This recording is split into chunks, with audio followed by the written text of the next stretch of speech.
అందరికీ నమస్కారం. కుంసత్ శ్రీనివాస్ ఛానల్ స్వాగతం. ఫస్ట్ టైం చూసినప్పుడు మాత్రమే సబ్స్క్రైబ్ చేసుకుని బెల్ సింబల్ ప్రెస్ చేయండి. అలాగే ప్రతిసారి అవసరం లేదు. మన ఛానల్లో 1600 పైగా వీడియోలు ఉంటాయి. మీ ప్రతి డౌట్కి కూడా వీడియో ఉంటుంది. మీరు పూర్తిగా చూస్తే అర్థమవుతుంది. డిస్క్రిప్షన్ బాక్స్లో మీకు హైకోర్టు సుప్రీంకోర్టు జడ్జిమెంట్ కూడా ఉంటుంది. అది ఒకసారి చూస్తే మీకు ఇంకా క్లియర్గా అర్థమవుతుంది. ఈరోజు ముఖ్యాంశం ఏంటంటే అలీగర్ ముస్లిం యూనివర్సిటీ అని చెప్పి ఒక యూనివర్సిటీ ఉంది. ఆ యూనివర్సిటీ మీద ఒక పిటిషన్ దాఖలైంది.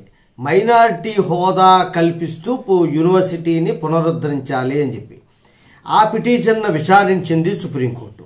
విచారించి తీర్పు వెల్లడించింది. ఇది 1875లోనే అలీగర్ ముస్లిం యూనివర్సిటీ అనేటువంటి స్థాపించారు.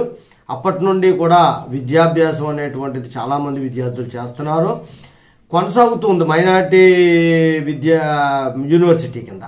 1967లో సుప్రీంకోర్టు ఏం చెప్పిందంటే ఆ హోదాని తీసేసింది. సుప్రీంకోర్టు ఏం చేసిందంటే మైనారిటీ హోదాని తీసివేస్తూ ఉత్తర్వులు జారీ చేసింది 1967లో.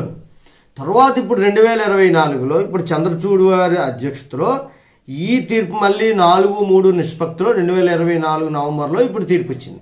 ఏమంటుంది అంటే ముస్లిం యూనివర్సిటీ కింద మైనారిటీ యూనివర్సిటీ కింద హోదా ఇస్తూ పునరుద్ధరిస్తూ ఇవ్వడం అనేటువంటిది జరిగింది. ఎందుకంటే ఎప్పుడో 1875లోనే స్థాపించి మైనారిటీలే దాన్ని రన్ చేసుకుంటూ కొనసాగుతూ ఉన్నది. 1967లో సుప్రీంకోర్టు ఇచ్చిన తీర్పుని పక్కన పెట్టి ఇప్పుడు మళ్ళీ ఫ్రెష్గా తీర్పు ఇవ్వడం అనేటువంటిది జరిగింది. ఆర్టికల్ 30లో విషయం అనేటువంటిది క్లియర్గా ఉంది కాబట్టి ఇవ్వడంలో తప్పేమీ లేదని చెప్పేసి ధర్మాసనం చెప్పింది. ఇప్పటి నుండి కూడా అలీగర్ ముస్లిం యూనివర్సిటీ అనేటువంటి మైనారిటీ హోదాని పునరుద్ధరించడం జరిగింది. ఈ యూనివర్సిటీ మైనారిటీ యూనివర్సిటీ ఇప్పుడు. జై హింద్, భారత మాతాకి జై.